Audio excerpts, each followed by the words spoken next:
Good morning, or jó reggelt in Hungarian. Today we've set up camp in Székesfehérvár, a town around 60 kilometers south of Budapest.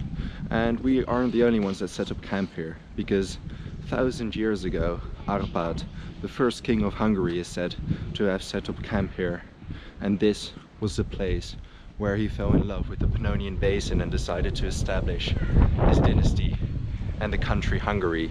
Now, Székesfehérvár, it is the city of kings. Kings were crowned here, buried here, married here, baptized here. And it still shows it as a very old center, even though the majority has been destroyed during the Ottoman invasion in the 16th century, and everything that stood left over outside of the center was demolished by the German counterattack in 1945. Aside from its large buildings and medieval chapels and churches, it also has its little secrets, small Baroque buildings, pharmacies and little museums. All in all, I think Székesfehérvár gives us enough ground to explore and see a little bit of the origins of Hungary.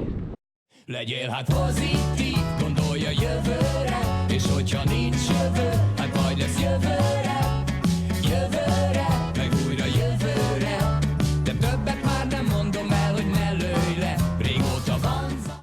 We're currently standing on Porous Castle in Székesfehérvár's center, and over here what you're seeing is the Franciscan church and Zopf-style bishop's palace. It was built with the stones from the ruined cathedral by Bishop Milasin, whose coat of arms appears on the gable. And on the other side there's a Diocesan museum which features a glittering array of antiquities and medieval relics. It also has a room dedicated to Ottokar Pawhuska, who was the town's bishop from 1905 to 1927, and he was a theological modernist. But while he was a theological modernist, he was no less known for his anti-Semitic tirades. The elongated main square, Porous Castle, is reminiscent and recalls the revival under Maria Theresa, with its Baroque town hall and the churches and buildings that you see around here. We'll do a little bit more exploring, because outside of this main square where the main buildings are, there are some very beautiful little secrets of Baroque buildings that have been kept in place throughout the centuries.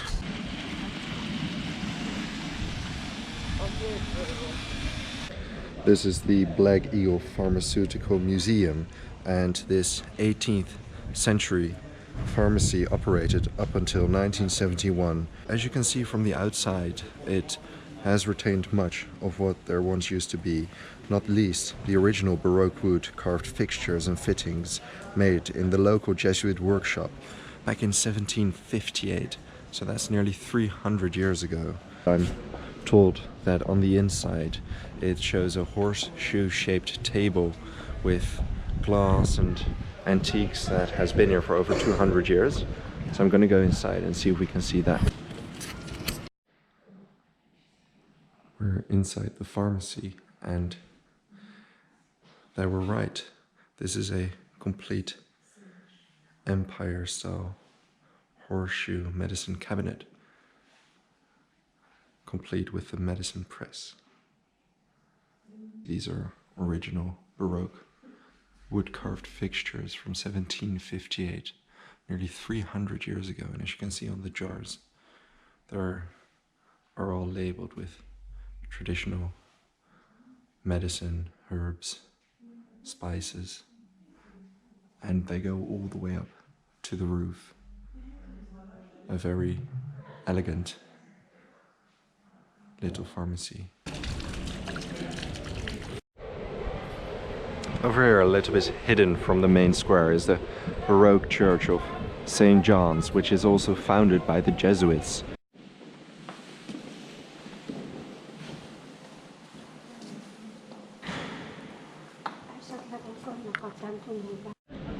Over here stands the 18th century Franciscan monastery and church, and this side is the monastery. But I didn't necessarily want to show you the church and the monastery yet. What I did want to show you is this relief. It is a relief of warring Hungarians and Turks. It's Saint István defending Hungary against the Ottoman invasion. Clearly you can see the ages 1543 to 1688, which were the ages when Székesfehérvár was invaded and occupied by the Turks. And hopefully the relief is clear enough that you can actually see the Hungarians fighting the Turks. We're a bit south of the main square now, and over here I'll try to get it full in frame, but this is the St. Stephens Cathedral, which stems from the 13th century, which is over 700 years ago, which is incredible to think about now. It obviously is much rebuilt, partly because of the Ottoman invasion, which leveled much of Székesfehérvár, the German counter-offensive in 1945, ending at the end of the Second World War, and the communist era in which much, or rather, the church was poorly restored. And if you look up, and if I crane my neck, and hopefully it is clear for you as well, you can see 3 statues up there in the middle of the church, and those are Imre, László and Stephen, the ancient kings of Hungary from the 10th century, the ones that basically founded Hungary. And interestingly enough, a little bit here to the north, in the shadow of this massive building, here stands the chapel of Saint Anna, and this chapel is the only remnant of medieval Székesfehérvár. It was spared by the Turks, and they actually used this little chapel as a mosque, which is the reason why it is still standing as the only remnant of medieval Székesfehérvár.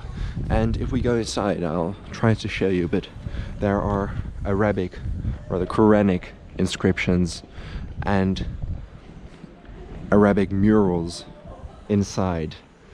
And let's see if we can sneak a peek and see if we can actually see some of that. I don't think it's open though. I'm fairly certain it isn't. I'll try to stick my GoPro through here, because if you look at the left, here you can see the Arabic murals and a Christian altar.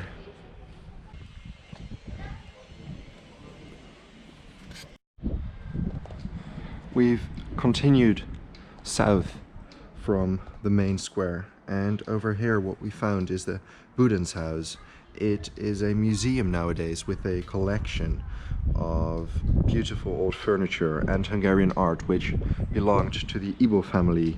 The renowned architect Miklós Ibo from the 19th century was born here, and in one of the rooms you can see the drawings and photos of buildings he designed. The house itself, as you can probably see, is over 200 years old. The house, the Buddhist House, is named after its founder, József Budenz, a researcher of the Finno-Ugrian languages and founder of Hungarian linguistics. And we're going to continue a little bit further down the road, because if we go to the left, we'll find the Petőfi House, the house where Sándor Petőfi had lived a couple of months in 1842, 6 years before the Hungarian Revolution. Kein Problem. Vielen Dank. We're currently standing in a church on the outside of town, built before the half of the 18th century. And I haven't recorded in many churches, but basically over here in Székesfehérvár, this is the 3rd church with this many incredible ornaments and art, beauty, decorations on the ceiling. And it's funny, this is on the outskirts of town, it's not in travel guides, you wouldn't necessarily find it that easily, you really had to look for it.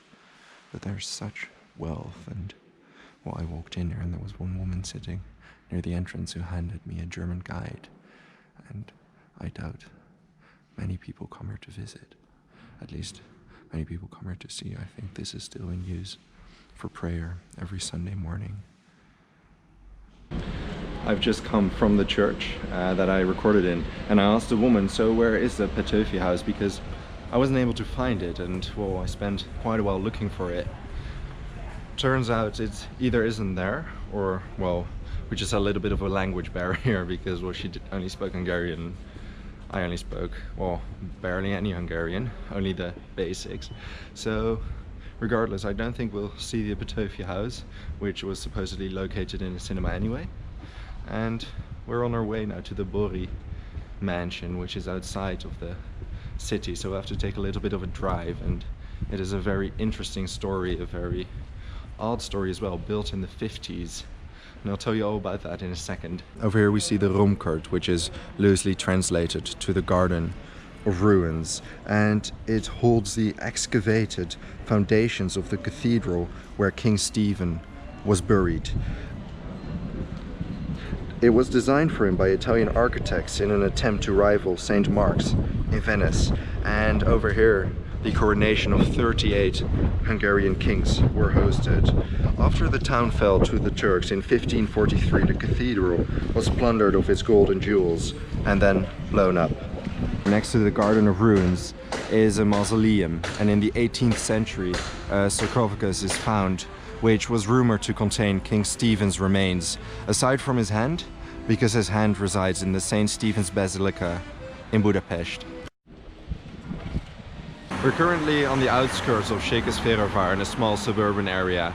We've passed several TV and microchip factories, and you wouldn't expect anything to be here, but in fact one of the most curious places, one of the most curious buildings of Székesfehérvár is built here. In this eastern suburb there is a castle that didn't start as a castle and took over 30 years of gradual incremental improvements in order to be established. It is the Thebori Castle, and I'll show it to you in a second. Look at this gigantic castle all the way to the top. People are standing on the towers.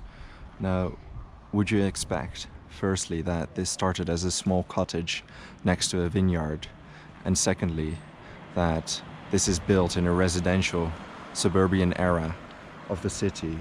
Well, this wildly eclectic structure combines features of Scottish, Romanesque and Gothic architecture, and it was built between 1923 and 1959, so over 36 years of constructing. It was originally built in a suburban area by a group of students under the supervision of Jeno Buri.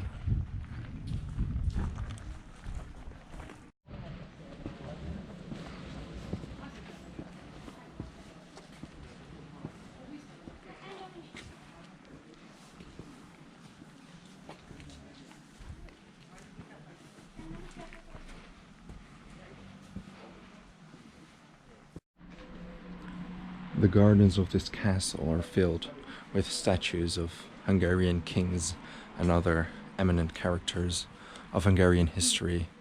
Aside from statues of Hungarian kings, the inner courtyard is also decorated with statues of saints, soldiers, even Sultan Suleiman the Magnificent I've seen, an enemy of Hungary. And over here statues of more contemporary times, one from 1914, a Hungarian soldier, a war memorial from 1920, a bust of Josef Szabo, and over here it seems we can go up these stairs and see where we'll end up.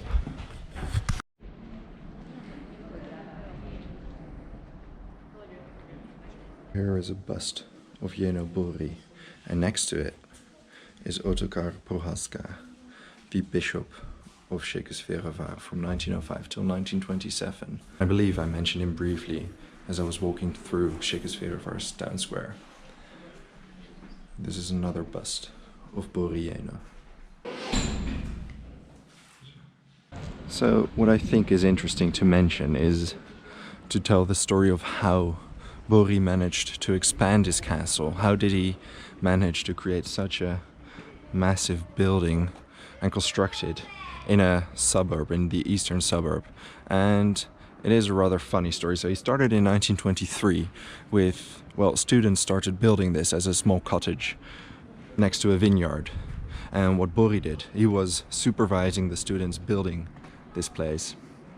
Over the years, he would gradually, incrementally increase its size.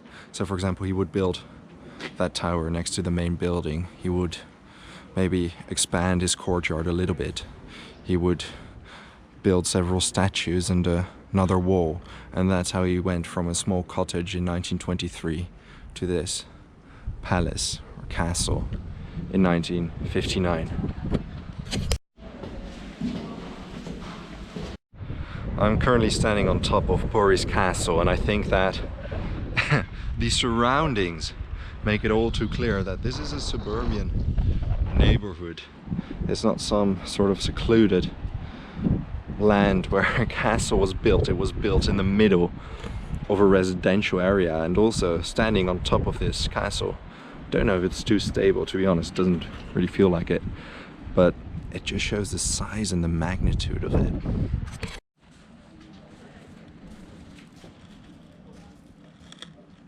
Whether you're in a room or outside these frescoes, the wife of Jenő Bori had a bit of a painting obsession. So basically every type of painting has been done by her.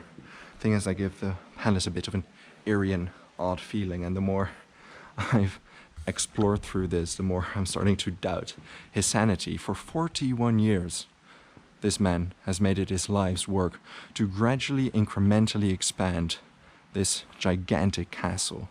Standing on the front balustrade of Bori Castle, it just makes me realize how insane this person must have been, or how crazy or how determined to build all this in one human life, and to be able to succeed, to be able to manage to somehow build a castle in an eastern suburb. It is incredible. And I think this is the perfect time to close off this video about Székesfehérvár, Hungary's oldest city, the town where Arpád set camp. We've seen churches, we've seen basilicas, and we've seen an old Baroque pharmacy from 1753. But I think the highlight of our day has been this, the Bori Castle, a man's life's work in an eastern suburb behind TV and microchip factories. Its incredible size, its mixed architectural styles, and its odd location. Thank you for watching, and make sure you join me next time as we explore more of Hungary.